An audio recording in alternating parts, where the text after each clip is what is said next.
கிராம மிஷனரி இயக்கம் வழங்கும் கிராமிய நேரம் என்ற இந்த நிகழ்ச்சிக்கு உங்களை அன்புடன் வரவேற்கிறோம். கிராம மிஷனரி இயக்கம் கடந்த 27 ஆண்டுகளாக சிறுவர் மற்றும் வாலிபர் மத்தியில் ஊழியம் செய்து வருகிறது. 800க்கும் மேற்பட்ட மிஷனரிகளோடு தமிழ்நாட்டில் உள்ள 38 மாவட்டங்கள் உட்பட ஆந்திரா, ஒடிசா, கர்நாடகா, சத்தீஸ்கர், ஜார்க்கண்ட் மற்றும் மத்திய பிரதேசம் ஆகிய மாநிலங்களிலும் நற்செய்தி பணியை செய்து வருகிறது. எமது இலக்கு 1,00,000 கிராமங்கள், 7,000 மிஷனரிகள், ஒவ்வொரு மாநிலத்திலும் 500 மிஷனரிகள். எமது தரிசனம் என் ஆட்டுக்குட்டிகளை மேய்ப்பாயாக என்ற வசனத்தின்படி கிராமங்களில் உள்ள சிறுவர் மற்றும் வாலிபர்களை கிறிஸ்துவுக்குள் வழிநடத்தி அவர்கள் மூலம் கிராமங்களை சுவிசேஷ மயமாக்குதல், சந்திக்கப்படும் சிறுவர் மற்றும் வாலிபர்களை நாளைய தலைவர்களாகவும் ஊழியர்களாகவும் உருவாக்குதல், ஒவ்வொரு கிறிஸ்தவரையும் ஆத்தும ஆதாயம் செய்கிறவராக மாற்றுதல். இப்பொழுதும் எமது நிகழ்ச்சிகளை ஜெபத்துடன் பார்த்து பயனடையுங்கள். செயல்படும் கிறிஸ்தவர்களாக தேவனுக்கு உங்களை அர்ப்பணிப்பது உறுதி. உனக்காக ஒரு சிநேகிதனாகி இயேசு கிறிஸ்து காத்திருக்கிற. God is waiting for you. முதல்ல ஏசப்பாவை ஃப்ரெண்டாக ஏற்றுக்கொள்ளுங்க. ஏதோ கேட்குற நீ ஆண்டவர்கள், ஏசப்பா என்னோடு கூட சேர்ந்து ஒரு மனதோடு ஜெபிப்பதற்கு, என்னுடைய பாரங்களை பகிர்ந்து கொள்வதற்கு நல்ல ஒரு நண்பனை தாங்க ஏசப்பான்னு சொல்லி நீங்கள் கேட்கணும். 3 வருஷம் சர்ச்சுக்கு ஒழுங்காக போகணும். 3 வருஷத்துக்கு அப்புறமா ஊழியத்துக்கு கிளம்பிடணும். இயேசு கிறிஸ்துவின் இனிய நாமத்தினாலே கிராம மிஷனரி இயக்க குடும்பத்தின் சார்பாக கிராமிய நேரம் என்ற நிகழ்ச்சிக்கு உங்களை அன்போடு கூட வரவேற்கிறேன். நீங்கள் நல்லா இருக்கிறீங்களா? சந்தோஷமாக இருக்கீங்களா? உங்களுக்காக, உங்களுடைய குடும்பத்திற்காக, உங்கள் பிள்ளைகளுக்காக நானும் என்னுடைய குழுவினர்களும் கருத்தாய் ஜெபிக்கிறோம். ஆனால் இந்த ஊழியத்திலே நானும் ஒரு பங்காளராக இணைய விரும்புகிறேன் என்று சொல்லி மாதந்தோறும் தியாகத்தோடு நீங்கள் காணிக்கை அனுப்பி பங்காளர்களாக மாறுகிறீர்கள். கிராம ஊழிய பங்காளர்கள். நல்லா இருக்கலைங்க? அல்லேலூயா. நீங்கள் ஒரு சின்ன காணிக்கை மாதந்தோறும் தர்றீங்களாங்க. உங்கள் காணிக்கையினால தான் 800 மிஷனரிகள் கொண்டு அந்த இயக்கம் உருவாகிருக்குது. ஒரு மாதத்தில் 3000 கிராமங்களில் தொடர் ஊழியங்கள் செய்கிறோம். அல்லேலூயா. ஆயிரக்கணக்கான லட்சக்கணக்கான வாலிபர்கள், சிறுவர்களுக்கு இது ஆசீர்வாதமாக மாறுகிறது. உங்களுக்காக கட்டாயம் நாங்கள் ஜெபிக்கிறோம். ஆண்டு உங்களை ஆசீர்வதிப்பார். கொடுங்கள், அப்பொழுது உங்களுக்கு கொடுக்கப்படும். நீங்கள் நேரத்தை கொடுத்து ஜெபம் பண்ணுறதுக்கு நேரத்தை கொடுக்குறீங்களா, உங்களை ப்ளஸ் பண்ணுவார். காணிக்க கொடுக்குறீங்களா, உங்களை ப்ளஸ் பண்ணுவார். நீங்கள் கிராமங்களில் ஆயிரக்கணக்கான லட்சக்கணக்கான வாலிபர்களை நாங்கள் சந்திக்கிறோம். அவங்க வாலிபர்கள் எப்படியாவது ரட்சிக்கப்படணும், இயேசுவனுடைய அன்பை ருசி பார்க்கணும்னு சொல்லி எல்லாவற்றிலையும் பிரயாசப்படுறோம். சிறுவர்களுக்குன்னு சொல்லி சில்ட்ரன் கிளப், டியூஷன் சென்டர் ஆரம்பிக்கிறோம். படிக்க முடியாத பிள்ளைகளை படிக்க வைக்கிறோம். தாய் தகப்பனற்ற பிள்ளைகளை எங்களால் என்ற உதவிகளை செய்து அவர்களை பராமரிக்கிறோம். வாலிபர்களுக்கென்ற சிறப்பு முகாம்களை வைக்கிறோம். இப்படிப்பட்ட ஊழியத்திற்காக நீங்கள் எப்பெல்லாம் ஞாபகம் வருதோ அப்பொழுதெல்லாம் நீங்கள் ஜெபியுங்கள் ஐயா. நம் கண்களுக்கான ஒரு எழுப்புதலை ஏசப்பா நம்ம தேசத்தில் செய்ய போகிறார், தமிழ்நாட்டில் செய்ய போகிறார். ஆமென். தொடர்ந்து இப்படிப்பட்ட இந்த கிராமிய நேர நிகழ்ச்சிகளும் தடையில்லாமல் வெளிவருவதற்கு உங்கள் ஜெபம் எங்களுக்கு தேவை. நாங்கள் சும்மா கிராமத்தில் மிஷனரிகளை அனுப்பி ஊழியம் செய்யணும்னு சொல்லி இருந்தவங்க. எத்தனை வருஷங்க, ஒரு 2 வருஷமாக தான் இப்படி டிவிக்களில் பேசுகிறோம். நான் என்ன நினைப்பேன், டிவிக்களில் பேசுகிற அந்த ரூபாயை ஒரு மிஷனரி கொடுத்தா அவன் 5 கிராமம் 10 கிராமத்தில் சுவிசேஷ அறிவிச்சு பிரயோஜனமாக இருக்கும், இப்படியெல்லாம் நினச்சேன். ஆனால் இன்றைக்கு மீடியா மினிஸ்ட்ரி டிவி ஊழியங்கள் ரொம்ப அவசியமாக இருக்குது. நாங்கள் பார்க்குற கிராமத்தில் முன்னாடியெல்லாம் புஸ்தகம் வச்சு ஹோம்ஒர்க் எழுதுகிற சில தம்பிமார்களை தங்கச்சிமார்களை பார்ப்பேன். இப்போ எல்லாம் செல்ஃபோனை வச்சுருக்கான், டிவி முன்னாடி இப்படி உட்காந்துக்கிட்டு இருக்கான். விளையாடுறதே இல்லைங்க. எதிர்கால சந்ததி நினச்சாலே ரொம்ப கவலையாக இருக்குது. அப்போ அவங்க அந்த மீடியா மினிஸ்ட்ரி வச்சு தான் அவங்கள பிடிக்கணும். நிறைய சின்ன சின்ன ஷார்ட்ஸுகள், சின்ன சின்ன செய்திகள் என்னுடைய மீடியா டீம் ரெடி பண்ணுது. அதெல்லாம் மற்றவர்களுக்கு அனுப்புகிறோம், கிராமங்களுக்கு அனுப்புகிறோம். பாருங்கள், நீங்கள் கூட நாங்கள் அனுப்புகிற அந்த ஒரு மீடியா மினிஸ்ட்ரின்னு சொல்லுவோம். மிஸ்டரினா எல்லாம் மிஸ்டரி. டியூஷன் மிஸ்டரின்னு சொல்லுவோம், 1 மணி நேரம் மிஸ்டரின்னு சொல்லுவோம். நீங்கள் ஊழியம் பார்க்குற இடத்துல, நீங்கள் இருக்கிற இடத்துல 1 hour நீங்கள் எங்களுக்கு தர முடியுமாங்க? அந்த பகுதியிலேருந்து 1 மணி நேரம் எங்கள் ஊழியத்தை நீங்கள் செய்யலாம், நீங்கள் தொடர்பு கொள்ளலாம். உங்களுக்கு நான் சொல்லி கொடுப்பேங்க, பயிற்சி கொடுக்குறேன். கஷ்டம்னா கிடையாது. நாங்கள் அனுப்பிவிடுறத உங்களுக்கு தெரிஞ்சவங்களுக்கு சும்மா ஃபார்வர்ட் பண்ணுங்கங்க. புறஜாதிகளுக்கு, கிராமத்தில் உள்ளவங்களுக்கு, உங்கள் நண்பர்களுக்கு நீங்கள் ஷேர் பண்ணாலே அது ஒரு பெரிய ஊழியங்க. இப்படியெல்லாம் நம்ம ஆளுக்கு போட்டி விட்டு தன்னால் இயன்றதை செஞ்சாதான் நம்முடைய தேசத்தை ஆண்டவருக்கு சொந்தமாக மாற்ற முடியும். நிறைய பேருங்க, நான் வளரணும், ஏன் சர்ச்சு வளரணுன்னே வளரக்கூடாது, ஏன் ஸ்தாபனம் வளரணுன்னே நினைக்கக்கூடாது. நீங்கள் நினச்சா போல் வளர்ந்துடும், ஆனால் அதில் தேவ திட்டம் நிறைவேற்ற வேண்டாமா? பைபிளில் பழைய ஏற்பாட்டில் கண்ணுக்குட்டி செஞ்சிடுறாங்க. எவ்வளோ பேர் காதில் கிடக்கிறது, கழுத்தில் கிடக்கிறது, எல்லா அவங்க தாளந்துகள் எல்லாம் பயன்படுத்தி காணிக்க கொடுத்து அதை உருக்கி ஒரு கண்ணுக்குட்டியை செஞ்சிடுறாங்க. அவங்களுடைய எவ்வளோ கஷ்டப்பட்டு செய்கிறாங்க. நல்லா ஞாபகம் வச்சுக்கோங்க.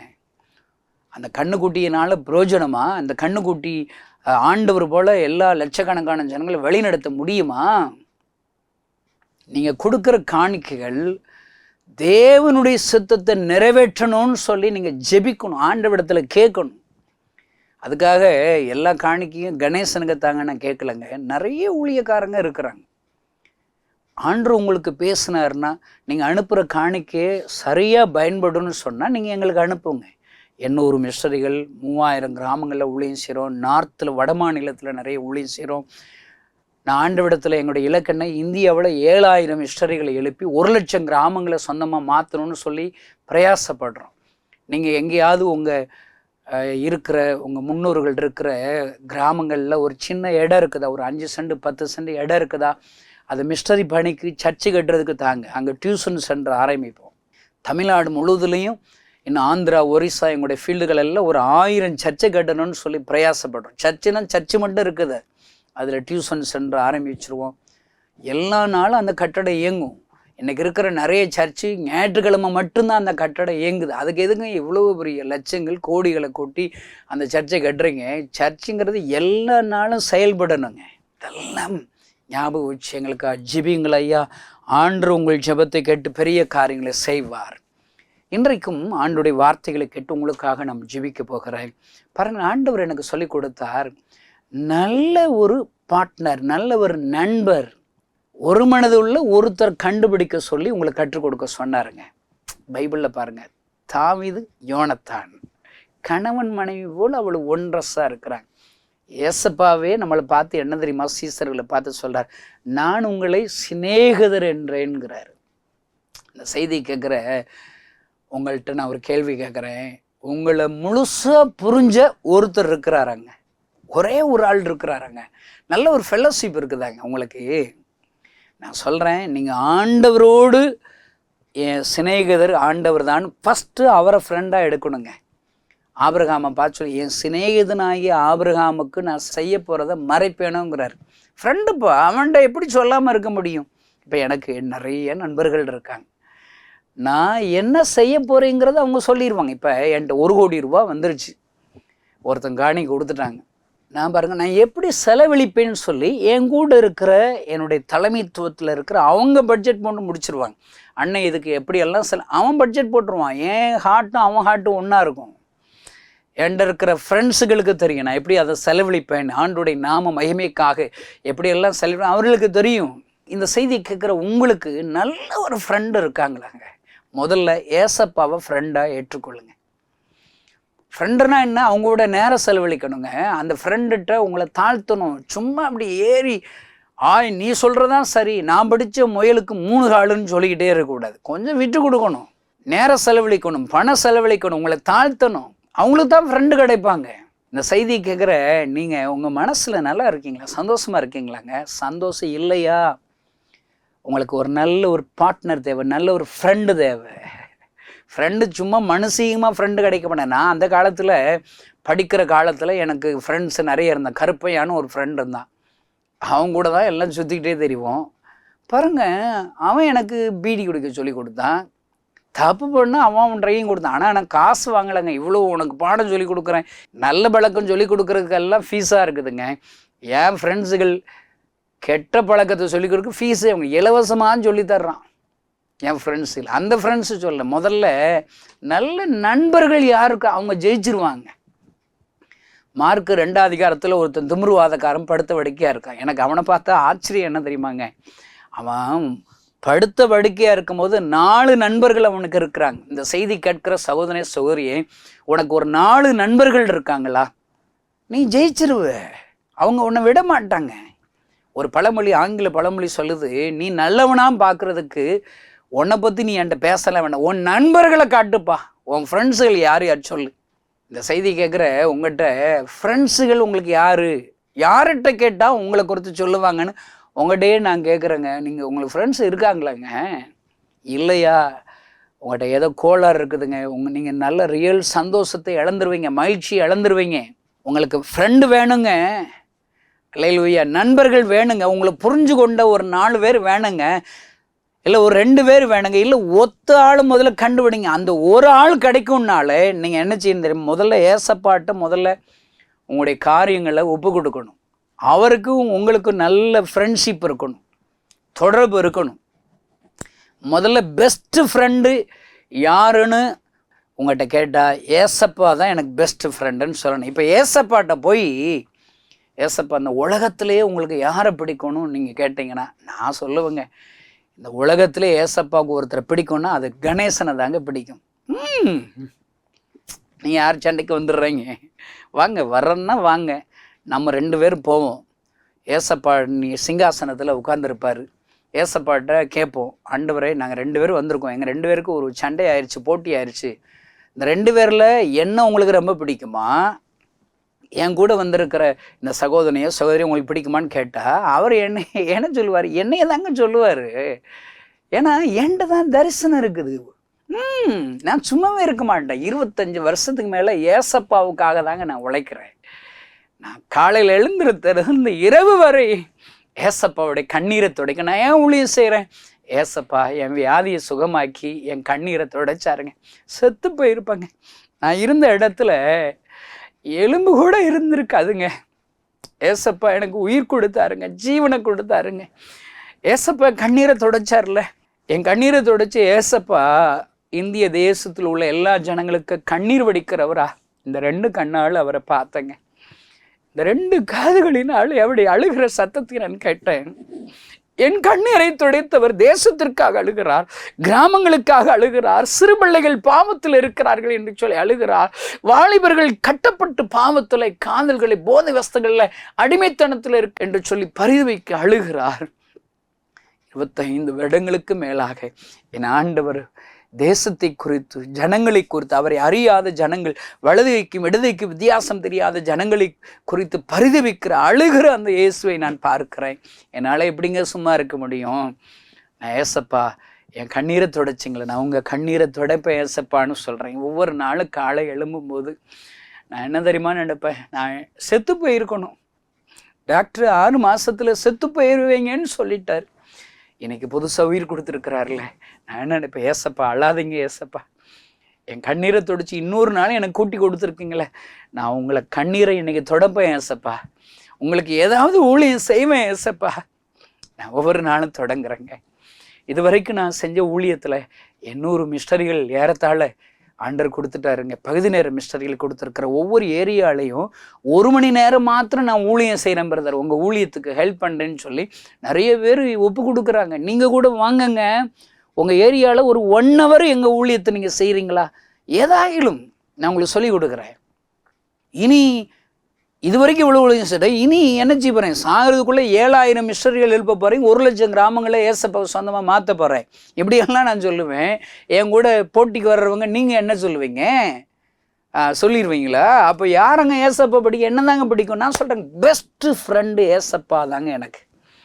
நான் ஏசப்பா சந்திக்கிறதுக்கு நேரம் ஒதுக்குறேங்க, அவரிடத்துல போய் என்னை முழுசாக தாழ்த்துறேங்க. நல்ல ஃப்ரெண்டு உருவாகிறதுக்கு உங்களை தாழ்த்தணுங்க. அவங்க சொல்கிறத லிசன் பண்ணி கேட்கணுங்க. நீங்கள் மட்டும் பேசிக்கிட்டே இருந்தால் ஃப்ரெண்டு கிடைக்க மாட்டாங்க. அப்பா என்ன பேசுகிறார், என் ஃப்ரெண்டு என்ன என் கூட பேசுகிறாங்க கவனிக்கணும். அல்லேலூயா, எல்லாம் விட்டு கொடுக்கணும், பணம் செலவழிக்கணும். அவங்களுக்கு ஒன்றுன்னா நீங்கள் போய் நிற்கணுங்க.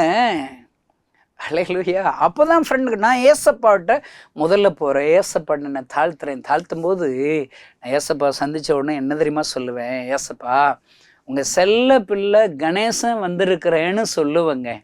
அப்பா என்கிட்ட வந்துடுவாருங்க. ஐயோ, நிறைய ஊழியத்தில் என் பிரசங்கத்தை நிறைய பேர் திட்டி போடுறாங்க. என்னடா பிரசங்கம் பண்ணுற, உனக்கு ஒரு பைபிள் தெரியாதா, ஒரு வசனம் சரியாக சொல்ல தெரியலையே, பாயிண்ட்ஸு சொல்ல தெரியலையே, அப்படியெல்லாம் சொல்லி என்ன திட்டிடுவாங்க. என் மனசெல்லாம் காயமாயிருங்க. நான் எங்கே போய் சொல்கிறதுங்க? எங்கள் அப்பாட்ட போய் சொல்ல முடியுமா? எங்கள் அம்மாட்ட போய் சொல்ல முடியுமா? அம்மா என்னை எல்லாரும் பிரசங்கம் பண்ண தெரிலன்னு திட்டாங்க. அவங்களுக்கே தெரியாதுங்க ஏசப்பாவை. எனக்கு ஆறுதல் எங்கே இல்லைங்க. நான் போகிறதுக்கு ஒரே போக்கிவிடும் ஏசப்பா தாங்க. ஏசப்பாட்ட தான், ஏசப்பாடத்துல அழுது பழகி இருக்கிறேன். நண்பனாக, என் ஃப்ரெண்டாக, சிநேகிதனாக அவரை ஏற்றுக்கொண்டிருக்கிறேன். இருதயத்தை ஊற்றி நான் அவருடைய சமூகத்தில் நான் ஜெபிக்கிறேன். ஆண்டவரே, என்னை எல்லாரும் திட்டுறாங்க ஏசப்பா, நான் செய்கிற ஊழியம் சரியில்லைன்னு சொல்கிறாங்க ஏசப்பா. நினச்சினே தெரிலையே. எங்கள் அப்பாட்ட போன உடனே எங்கள் அப்பா சொல்லுவார், ஏசப்பா நீ ஒன்றும் பயப்படாத, நான் இருக்கிறேன்ல உனக்கு, நீ அவங்க திட்டுறாங்கன்னு அழுற, நான் ஒன்று அப்ரிசியேட் பண்ணுறேன், நீ எல்லாம் சரியாக தான் செய்கிற சொல்லிட்டு சின்ன சின்ன இன்ஸ்ட்ரக்ஷன் ஏசப்பா இன்னும் இதை கொஞ்சம் சரிப்படுத்திக்கோயேன் சொல்கிறாருங்க.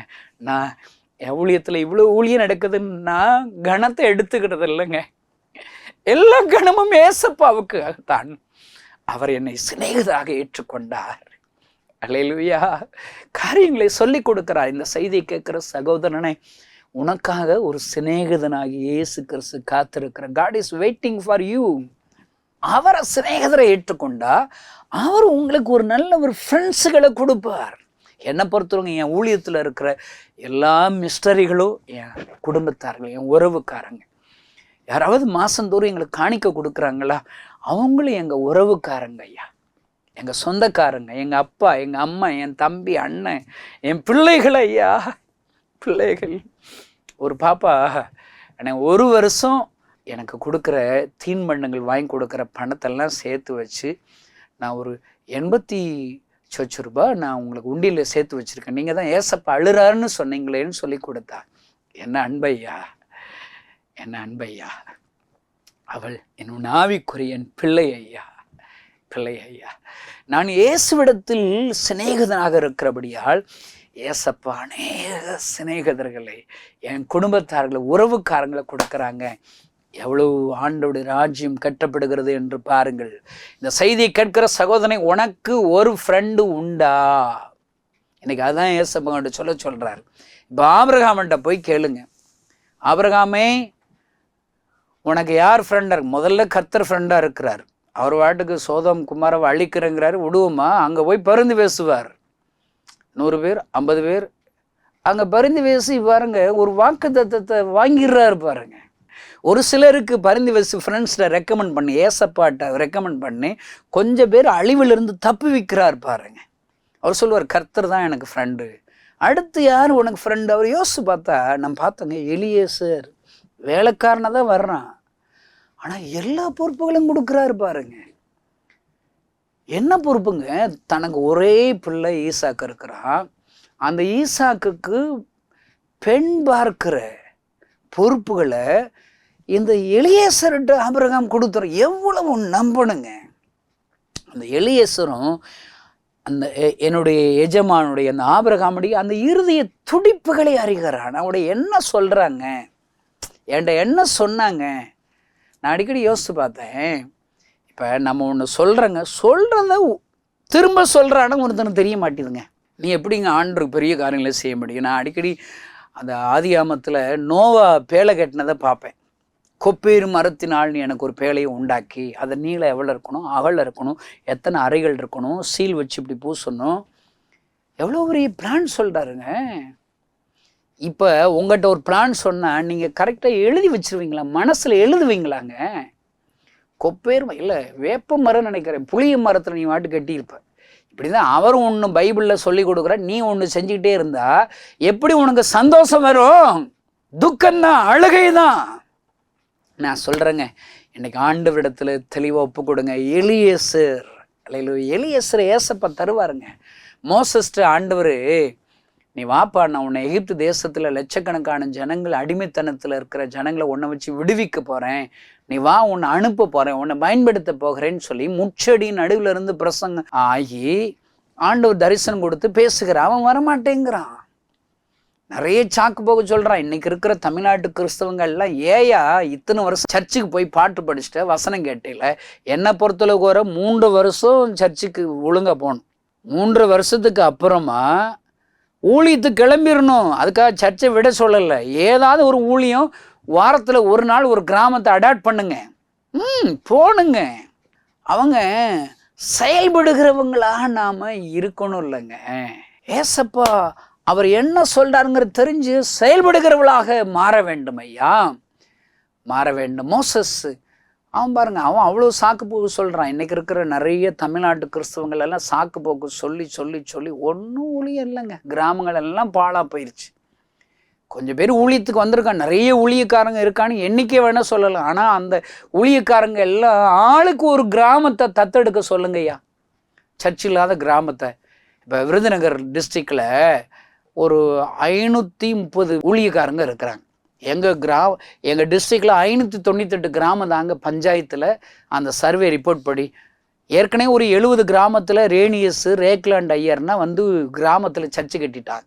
இப்போ மொத்தமே 530 கிராமங்கள் தான் சர்ச் இல்லாமல் இருக்குது. இப்போ ஆளுக்கு ஒரு ஊழியர் ஒரு கிராமத்தை தத்தெடுத்தா போதுங்க. இப்போ எனக்கு தெரிஞ்ச என்னுடைய நல்ல ஊழியம் செய்கிற ஜான் கிறிஸ்டோபருங்கிற ஒரு பாஸ்டர் இருக்கிறாங்க. எனக்கு காரியங்களை சொல்லிக் கொடுக்குறவர், வசனங்களை சொல்லிக் கொடுக்குறவர். என்னோடு கூட ஒவ்வொரு நாளும் சில மணி நேரங்கள் செலவழிக்கிறோம். நாங்கள் ஜெபிக்கிறோம், வேத வசனங்களை பகிர்ந்து கொள்கிறோம். என்னுடைய தவறுகளை அவர் சுட்டி காண்பிக்கிறார். நல்ல ஒரு அண்ணன். அல்லேலூயா. அவங்க சர்ச்சு விருதுநகரில் வச்சுருக்காங்க. ஒரு சின்ன சர்ச்சு வச்சுருப்பாங்க. ஒரு 150 பேர் 200 பேர் உட்காரலாம். ஏன்னா இதெல்லாம் இடிச்சிட்டு பெருசாக கட்டணும்னு சொல்லுவேன். அவர் சொல்கிறாரு, கணேசா எதுக்கு பெருசாக வேண்டாம், இந்த சர்ச்சில் 200 பேர் வந்துட்டாலே மீதி நல்ல ஏற்கனவே வந்தவங்கள அவங்கள இன்னொரு சர்ச்சில் போய் ஊழியம் செஞ்சு இன்னொரு கிராமத்தில் ஊழியம் செஞ்சு நீங்கள் சர்ச்சை ஆரம்பிக்கடான்னு அவங்கள அனுப்பி விட்டணும்ப்பா, ஒரே இடத்துல வச்சிடக்கூடாது. அதுவும் நல்லது தாங்க. அப்போஸ்தலர் நடவடிக்கைகளை பாருங்கள், எல்லாம் சொத்தை விற்று அப்போஸ்தலர் பாத வடியில் வந்து வச்சிடுறாங்க. எல்லாம் சாப்பிட்டு பிசாமல் இருக்கும். அன்னி பாஷை பேசுகிறாங்க. நல்லா இருக்குது பாருங்க, நல்லா இருக்குது பாருங்க. ஆண்டர் பார்க்குற, என்னடா உங்களை பரிசுத்தாவுடைய அபிஷேகத்தை நிரப்புனது, உங்களை எல்லாம் ஒரு இடத்துல கூட்டி சேர்த்தது, என்னடா தின்னுட்டு இப்படியே அமுல் பேபி மாதிரி இருக்கிறதா? ஆண்டர் பார்க்குறாரு. இது என் பிளான் இல்லை, எல்லாத்தையும் சிதறடிச்சிடுறாரு. இன்னைக்கு இருக்கிற தமிழ்நாட்டில் இருக்கிற பெரிய பெரிய சர்ச் எல்லாம் சிதறடிச்சா தமிழ்நாட்டில் உள்ள எல்லா கிராமங்களுக்கும் சுவிசேஷம் போயிருங்க. நான் நினைக்கிறேன் அதுதான் நடக்க போகுதுன்னு நினைக்கிறேன். அல்லேலூயா. ஒன்றும் நீங்களே அனுப்பி வச்சிடணும். எல்லா 3.5 வருஷம் ஆன கிறிஸ்தவங்கள் எல்லாம் வாங்கப்பா, வாங்க இங்கே வாங்க. நீங்கள் இனிமேல் என்ன செய்யணும், போய் கிராமத்தில் ஆளுக்கு ஒரு கிராமத்தில் ஊழியம் செஞ்சு அங்கே சர்ச்சு கட்டுங்க, சர்ச்சை ஸ்தாபிங்கன்னு சொல்லி அவங்கள அனுப்பி வச்சணும். இல்லை, எல்லா சர்ச்சையும் ஒரு சில சர்ச்சு 10ஆ உடையும், 50ஆ உடையும், 100ஆ உடையும். எத்தனை சர்ச்சு உடையுதுன்னே தெரியாதுங்க. அருமையான தேவனுடைய பிள்ளைகளே, நீங்கள் நல்ல வேதத்தை வாஸ்து பாருங்க ஐயா, வாஸ்து பாருங்க. சாக்கு போக்கு சொல்கிறோம் நம்ம எல்லாம் சாக்கு போக்கு சொல்ல. மோசம் சாக்கு போக்கு சொல்கிற கடைசி அவன் என்ன சாக்கு போக்கு சொல்கிறான், எனக்கு பேச தெரிய திக்கு வாயங்கிறான். அப்போ என்ன சொல்கிறார், ஒரு ஆரோனை கொடுக்குறார். நல்ல ஞாபகம் வச்சுக்கோங்க, அந்த ஆரோன்கள் முக்கியம், எலியேசு முக்கியம், யோனத்தான்கள் முக்கியம். ஆண்டர் ஊழியத்துக்கு அனுப்பும்போது 2 பேராக அனுப்பி விட்றாரு பாருங்க. இந்த செய்தியை கேட்குற சகோதர சோதனை, இன்னைக்கு ஏசப்பா உங்கள்கிட்ட சொல்கிறாரு, ஒரு நல்ல ஒரு ஃப்ரெண்டை நீ தேர்ந்தெடுப்பா, கண்டுபிடி, ஜெபிச்சு கண்டுபிடி.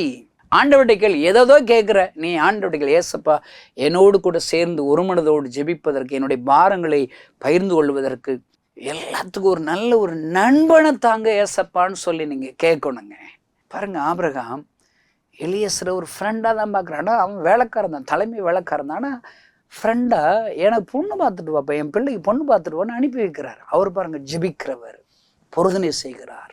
எவ்வளோ பெரிய பொறுப்பை, ஆபிரகாம் கொடுத்த பொறுப்பை சரியாக நிறைவேற்றுகிற எலியேசராக இருக்கிறான். அதுக்காக ஆபிரகாம் எலியேசரை பொறுப்பு கொடுத்தது போல் நான் கொஞ்சம் பேருக்கு பொறுப்பு கொடுக்குறேன்ட்டு அதை நான் சொல்ல வரலைங்க. நல்ல ஃப்ரெண்ட்ஸுகள், நேரம் செலவில்லைங்க, சேர்ந்து ஜெபம் பண்ணுங்க, சேர்ந்து பைபிளை தியானிங்க. திமிர்வாதக்காரன் மார்க் 2 டெய்லி 4 பேர் அங்கே வந்துடுவாங்க போல் இருக்கு. அங்கே படுத்த படுக்கையாக இருந்தாலும் அவங்களுக்கு நல்ல ஒரு ஃப்ரெண்டாக திமிர்வாதக்கா மாற அந்த அவங்கள ஆதாயப்படுத்துக்கிறான். பைபிளில் என்ன தெரியுமா சொல்லுது? உலக பொருட்களினாலே நண்பர்களை சம்பாதித்துக்கொள். நீ பூரா கஞ்சாமட்டியா எச்சிக்கையிட்டு காக்கா விரட்டாத கஞ்சனாக இருந்தேன்னா உனக்கு ஃப்ரெண்ட்ஸே கிடைக்க மாட்டாங்க. உனக்கு நல்ல ஃப்ரெண்ட்ஸுகள் இருந்தால் தான் நீ சாதிப்ப, உன் மனசில் சந்தோஷம் வரும்.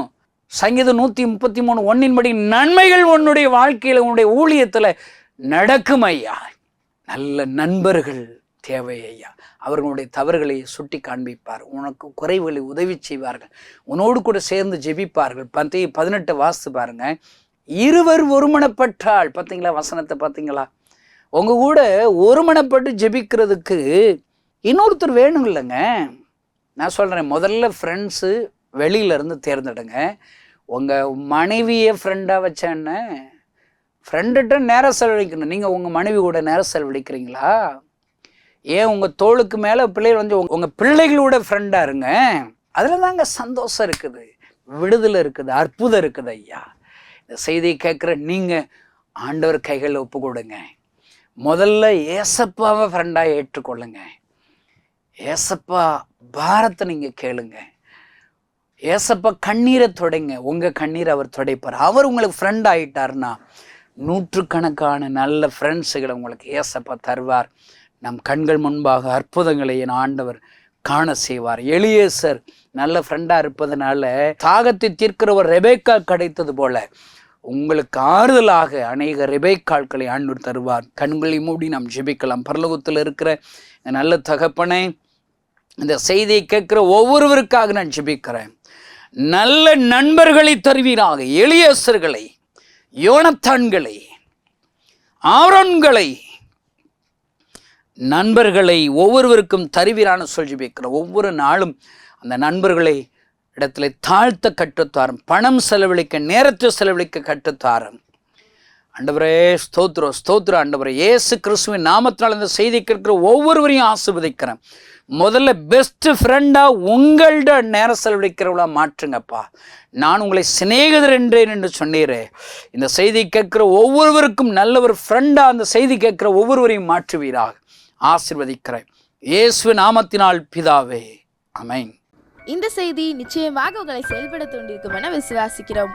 நீங்களும் எங்களோடு இணைந்து தேவனுக்காக ஏதாவது செய்ய விரும்புகிறீர்களா? கீழ்கண்ட எங்களது ஊழிய திட்டத்திற்காக ஜெபிக்க முன்வரலாமே. தமிழ்நாடு மற்றும் பிற மாநிலங்களிலும் ஆலயம் கட்ட தேவையாய் உள்ள 1000 கிராமங்களில் இடம் வாங்கி ஆலயம் கட்டப்பட ரூபாய் 5 லட்சமோ அல்லது அதில் ஒரு பகுதியோ கொடுத்து ஆலயம் கட்டி கொடுப்போர் எழும்ப ஜெபியுங்கள். சூனேமியால் எலிசாவுக்கு ஒரு அறை வீட்டை கட்டி கொடுத்தது போல புதிய மிஷனரிகள் தங்கி பயிற்சி எடுப்பதற்கு ரூபாய் 2 லட்சம் கொடுத்து ஒரு மிஷனரி வீட்டை கட்டி கொடுப்போர் எழும்ப ஜெபியுங்கள். நாம் சந்திக்கும் வாலிபர்கள் மற்றும் ஆரம்ப விசுவாசிகளை கிறிஸ்துவுக்குள் வளரச் செய்ய ரூபாய் 300 கொடுத்து முழு வேதாகமும் வாங்கி கொடுப்போர் எழும்ப ஜெபியுங்கள். நாம் பணி செய்யும் 8 மாநிலங்களிலும் உள்ள 880 மிஷனரிகளை மாதந்தோறும் ரூபாய் 10,000 கொடுத்தோ அல்லது இயன்ற காணிக்கையை கொடுத்தோ தாங்குவோர் எழும்ப ஜெபியுங்கள். தமிழ்நாடு மற்றும்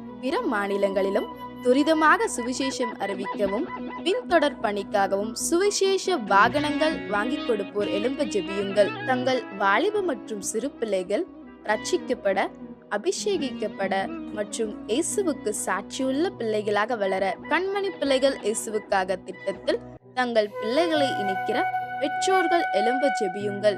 இந்தியா முழுவதிலும் இன்னும் துரிதமாக நம் மிஷனரி பணிகள் நடக்க மாதந்தோறும் அல்லது வருடத்திற்கு ஒரு முறையாவது ரூபாய் 1000 கொடுத்து எழுப்புதல் விரும்பும் பங்காளர் திட்டத்தில் இணைகிற அநேகர் எழும்ப ஜெபியுங்கள். மேலும் எங்களோடு தொடர்பு கொள்ள விரும்பினால் திரையில் காணும் எங்கள் முகவரியும் குறித்துக் கொள்ளுங்கள்.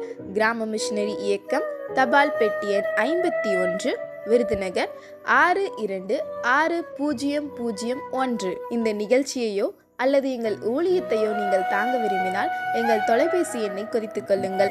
7378 000 444. கர்த்தர் தாமே உங்களை ஆசீர்வதிப்பாராக.